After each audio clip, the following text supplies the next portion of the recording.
ఏమండో ఎలా ఉన్నారు? అదేనండి. గత 4 నెలల నుంచి తిరుగుతున్నానండి దింపు తీయించడానికి. ఈ రోజుకి దొరికారు దింపోళ్ళు. అయితే 3 నెలలు అయిపోయింది, దాటేసి అయిపోయిందన్నమాట. అంటే దింపు తీయించి అంటే మనకి 3 నెలలకి అంటే అప్పుల్లో నెలకొచ్చే కాయలు ఇప్పుడు 3 నెలలకోసారి వస్తున్నాయన్నమాట.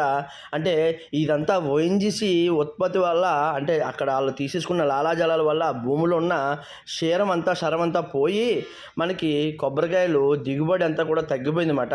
అలాగే దానికి సైజు కూడా ఉంటుంది చూసారు కదండీ! కొబ్బరికాయ సైజు అది కూడా తగ్గిపోయింది. ఆ విషయంలో కూడా మీకు చూపిస్తాను రండి.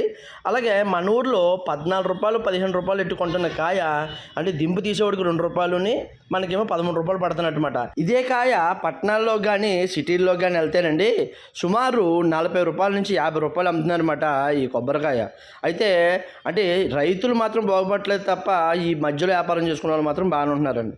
అందుకని దాని మీద ఉద్దేశించి గవర్నమెంట్ని కొబ్బరికాయ రేటు పెంచాలని కోరుకుంటూ ఒక చిన్న వీడియో తీశానమాట. ఉంటాను మరి. జై హింద్.